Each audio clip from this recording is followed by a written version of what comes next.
Hello everyone, సోడింగ్ ప్లేలిస్ట్లో మనము ఇంకో క్వశ్చన్ చూద్దాము.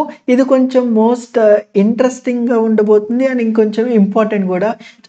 ఆల్మోస్ట్ లైక్ నీకు సార్టింగ్ ప్లేలిస్ట్ గురించి లైక్ సార్టింగ్ క్వశ్చన్స్ గురించి తెలుసుంటే ఈ పర్టికులర్ ప్రాబ్లం చూసే ఉంటావు. సో ఇది వచ్చేసి like question number 169, majority element. So given an array nums of size and return majority element అంటున్నాడు. As simple as that. మరి మెజారిటీ ఎలిమెంట్ అంటే ఏంటి అనే దానికి చిన్న డెఫినేషన్ ఇచ్చాడు, చూద్దాము. The majority element is the element that appear more than n by 2 times, but akkada floor ichadu. See, n by 2 times of floor value. You may assume that majority element always exists. Simple ga nee konni values ista, but nenu A assurance ఇస్తున్నాను అంటే ఒక్క value మాత్రము total array size ఎంత ఉందో అంతకన్నా n by 2 times కన్నా repeat అవుతుంది. ఆ వాల్యూను కనిపెట్టగలవా? ఓకే, ఒక సింపుల్ టెస్ట్ కేసుతో చూద్దాం. ఇక్కడ ఈ టెస్ట్ కేసు చూసుకుందాం. ఇక్కడ ఎంత అరే సైజ్ ఎంత? 7. సో 7 by 2 చేస్తే ఎంత? Which is 3. అంటే మినిమం 3 కన్నా ఎక్కువ. 3 కన్నా ఎక్కువ, మోర్ దాన్ అంటే 4, 5, 6, 7 వీటిల్లో ఏదన్నా ఎన్ని టైమ్స్ అన్నా రిపీట్ అవ్వచ్చు. But he is making sure that 3 times కన్నా ఎక్కువ ఉంది. నాట్ ఇంక్లూడ్ లైక్ 3 ఇంక్లూడ్ కాదు, 3 కన్నా ఎక్కువ. So n by 2 times floor value కన్నా ఎక్కువ టైమ్స్ రిపీట్ అయింది. అదంతా అనేది మనకు తెలీదు, బట్ ఆ ఎష్యూరెన్స్ ఇస్తున్నాడు. అలా ఇచ్చిన తర్వాత ఉన్న వాల్యూ ఇక్కడ ఏ వాల్యూ రిపీట్ అవుతుంది? 1 వచ్చేసి 3 times రిపీట్ అవుతుంది, 2 వచ్చేసి 4 times రిపీట్ అవుతుంది, అవునా? సో సింపుల్గా ఇలా వచ్చిన తర్వాత వాట్ ఎవర్ ద వాల్యూ ఉందో ఎక్కువ వాల్యూ, ఆ వాల్యూని ఇస్తే సరిపోద్దా లేదా? అంటే లైక్ ఫస్ట్గా అసలు ఈ క్వశ్చన్కి చదవంగానే మనకు వచ్చిన థాట్ ప్రాసెస్లు ఇవేంటో చూద్దాము. ఫస్ట్ ఇది ఏంటిది? సింపుల్గా మనము సార్ట్ చేద్దాము. ఎలా? 1 1 1 2 2 2 2. సో ఇప్పుడు ఒకసారి దీనికి నెంబరింగ్ ఇస్తున్నాను సో దట్ నీకు ఆ క్లారిటీ వచ్చేసింది. 0 1 2 3 4 5 6 n by 2 times అంటే ఒక అరేలో ఇక్కడ దాకా హాఫ్ ఎలిమెంట్స్, ఇక్కడ దాకా హాఫ్ ఎలిమెంట్స్ ఉన్నాయి అనుకుందాము. అంటే ఇచ్చిన టోటల్ అరే లెంత్లో n by 2 times కన్నా ఎక్కువ ఉంది అని అంటే డెఫినెట్గా ఆ రిపీట్ అవుతున్న వాల్యూ మిడ్ వాల్యూ ఏదైతే ఉందో దానికి టచ్ అవ్విద్దా లేదా? సింపుల్గా సార్ట్ అయిన తర్వాత ఆ వాల్యూని నేను రిటర్న్ చేస్తే సరిపోయిద్దా లేదా? సో ఇక్కడ ఇదే కాదు, ఇంక ఎగ్జాంపుల్ తీసుకుందాము. ఈవెన్ ఇక్కడ ఇంకొక వాల్యూ ఉంటే అది n by 2 times కన్నా ఎక్కువ రావాలి. ఎంత ఇప్పుడు? 8 by 2 విచ్ ఈస్ 4 కన్నా ఎక్కువ. అంటే మినిమం 5 times దగ్గర నుండి ఎంత అన్నా రావచ్చు. ఆ టోటల్లో 1 2 3 4 5 ఇంకోటి కూడా ఉండాలి. స్టిల్ ఇప్పుడు ఎంత? 7 by 3 ఎంత? 7 by 3 ఎంత? 3. అగైన్ ఇది వర్క్ అవుతుందా లేదా? ఎందుకు? n by 2 అష్యూరెన్స్ ఇచ్చేసాడు కాబట్టి. అదేంటి నేను లాస్ట్ తీసుకోకూడదు అంటే, అరే లాస్ట్ వాల్యూ రిపీట్ అవుతుందో లేదో మనకు తెలియదు కదా. సింపుల్గా 7 అనే వాల్యూ రిపీట్ అవుతుంది అనుకుందాం. 7 7 7 3 times రిపీట్ అవుతుంది అనుకుందాం. టోటల్ ఎలిమెంట్స్ ఎన్ని ఉండొచ్చు? అరే టోటల్ ఎలిమెంట్స్ 5 ఉండొచ్చు. 5 by 2 ఎంత? 2. మినిమం 2 కన్నా ఎక్కువ 3 అంటే 3 times రిపీట్ అయింది. ఆ రిపీట్ అవుతున్న వాల్యూ ఫస్ట్లో రావచ్చు, లేదా ఇంకొంచెం స్లైడ్ అవుతూ ఇంకొక వాల్యూని ఇంకొంచెం తీసుకొని ఇక్కడ వేరే వాల్యూ రావచ్చు. లేకపోతే 0 1 2 3 4 కాంబినేషన్కి వస్తే సార్ట్ చేస్తే లేదు. ఇంకొక నెక్స్ట్ ఏంటిది? మేబీ ఇక్కడ 5 6 రావచ్చు, ఇక్కడ 7 7 7 రావచ్చు. ఈ బంచ్ ఆఫ్ దాంట్లో ఏదన్నా రావచ్చు. మరి ఇప్పుడు నువ్వు డైరెక్ట్గా లాస్ట్ తీసుకుంటా ఫస్ట్ తీసుకుంటా అంటే ఎట్టా? బట్ మిడిల్లో చూడు, ఏ మిడిల్ వాల్యూ చూసినా 7 ఉంది. ఎందుకు? అది మెజారిటీగా రిపీట్ అవుతుంది.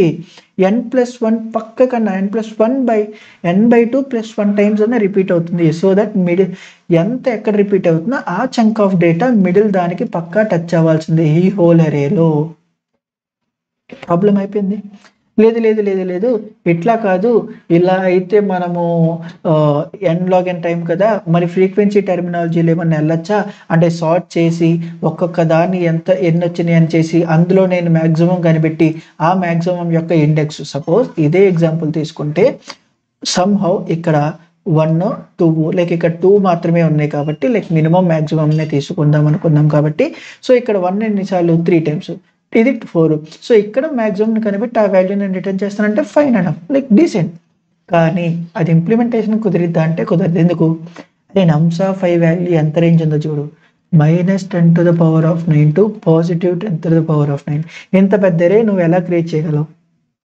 ఓకే, సో ఇది పాసిబుల్ కాదు. మరి ఎన్లాగన్తో పని అయిపోయిందా అంటే ఆఫ్ కోర్స్ పని అయిపోయింది, but I'm not going to implement because question వచ్చేసి you need to come up with a solution in linear time which is big of n time complexity with constant extra space. Okay, so ఇప్పుడు ఈ ప్రాబ్లమ్ని క్లియర్గా ఎలా ఆలోచించవచ్చు అనేది చూద్దాము. And ఆబ్వియస్గా ఇది వెల్ నోన్ ప్రాబ్లమ్ అనమాట. లైక్ ఆబ్వియస్గా సార్టింగ్స్ కానీ ఎవరైతే తెలుసో ఈ పార్టీకి లైక్ ఈ క్వశ్చన్ అట్లీస్ట్ వినే ఉంటారు. సో సింపుల్గా ఈ ప్రాబ్లమ్ ఎలా చేయొచ్చు, ఎష్యూరెన్స్ ఏంటి, n/2 టైమ్స్ కన్నా ఎక్కువ రిపీట్ అవుతుంది అని, minimum like more than n/2 times.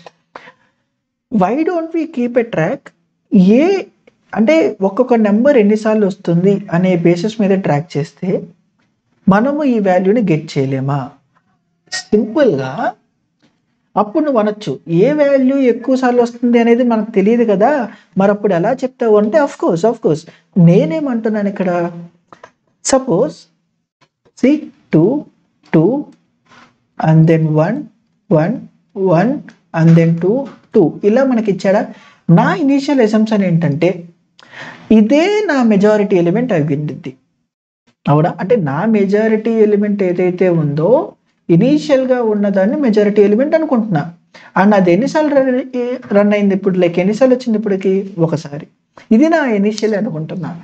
Next ఏం చేస్తా, ట్రావర్స్ చేస్తూ ఇఫ్ ఇన్ కేస్ ఏదైతే నా మెజారిటీ ఎలిమెంట్ అనుకున్నానో దానికి దీనికి ఈక్వల్ అయితే I will increment that count. Next equal కాలేదు అంటే మేబీ ఏదైతే ఇది ఉందో ఇది కాకపోవచ్చు. ఎందుకు, ఇక్కడ 1 ఉండొచ్చు, ఇక్కడ ఈ టెస్ట్ కేసులో 2 ఎక్కువ ఉన్నాయి కాబట్టి నీకు 2 ఎక్కువ కనబడుతుంది. అదే రివర్స్లో అయింటే నీకు అట్లా అర్థమవుతుంది కదా. సో ఎప్పుడైతే ఇక్కడ మరి 1 వస్తాయి అంటే వేరేది ఈక్వల్ కావచ్చు, అప్పుడేం చేస్తాను అంటే ఇప్పటిదాకా నేను ఏదైతే మెజారిటీ ఆఫ్ ఎలిమెంట్ అనుకున్నానో ఆ మెజారిటీ ఎలిమెంట్ కౌంట్ ఎంత ఉందో దాన్ని -1 చేస్తాను, 1 తగ్గిస్తాను. ఎందుకు, ఇఫ్ ఇన్ కేస్ ఇదే మెజారిటీ అయి ఉంటే హోల్ ప్రాసెస్ అయినా కూడా వచ్చి n/2 ఏమో మెజారిటీ కాని ఉంటాయి, n/2 ఏమో మెజారిటీ అనుకుందాం. బట్ ఒక్కటి మోర్ దాన్ కదా, ఈక్వల్ కాదు కదా, అంటే +1 ఒక్కటన్నా ఇక్కడ దీనికన్నా ఎక్కువ ఉండిద్ది. ఇఫ్ ఇన్ కేస్ నేను ఇనిషియల్గా ఏదైతే అజంప్షన్గా మెజారిటీ అనుకున్నానో అదే పొజిషన్లో ప్రాపర్గా పెట్టుంటే ఒక్కటన్నా ఎక్కువ వచ్చేది మిగతా వాటిల కన్నా. ఇఫ్ ఇన్ కేస్ అందుకే ఇక్కడ ఏం చేస్తున్నాను, ఎప్పుడైతే నాకు ఇక్కడ ఎక్స్ట్రా అది ఇనీషియల్ అసంప్షన్లో అనుకున్నది కాకపోతే -1 చేస్తున్నా. నెక్స్ట్ ఇక్కడ చూడు మళ్ళా ఈ రెండింటికి ఈక్వల్ కాదు మళ్ళా -1 చేస్తున్నా. ఎప్పుడైతే =0 వచ్చిందో అప్పుడు నేను చెప్తా okay this might not be our solution. ఇప్పుడు దీన్ని మళ్ళా ఎప్పుడైతే ఏ వాల్యూతో వచ్చిందో ఆ వాల్యూని నేను ఇనీషియల్ అసంప్షన్కి వెళ్తాను, మళ్ళా నా మెజారిటీ ఎలిమెంట్ అనుకుంటా, and then I will restart from 1 అయ్యే ఛాన్స్ ఉంది కదా. నెక్స్ట్ ఇప్పుడు మళ్ళీ పక్కకి వెళ్తున్నా, ఇక్కడ ఏమైంది 2 అయింది.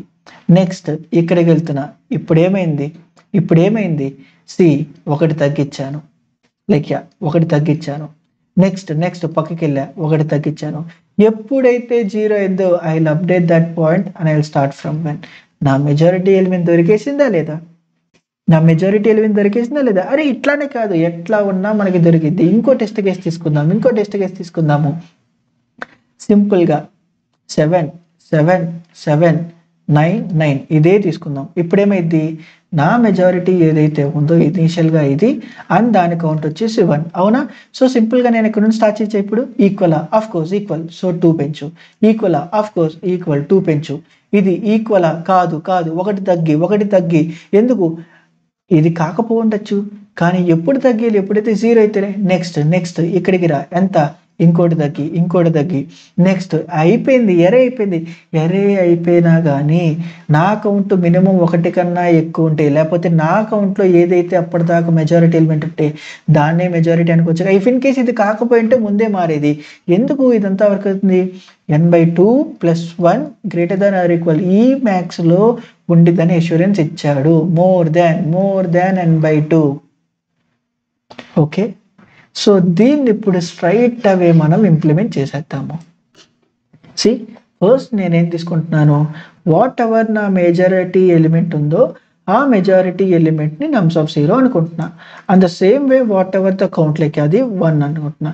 ఇప్పుడు ఆల్రెడీ నేను ఫస్ట్ది మెజారిటీ ఎలిమెంట్లోకి యాడ్ చేశా కాబట్టి and I'm running from 1 only.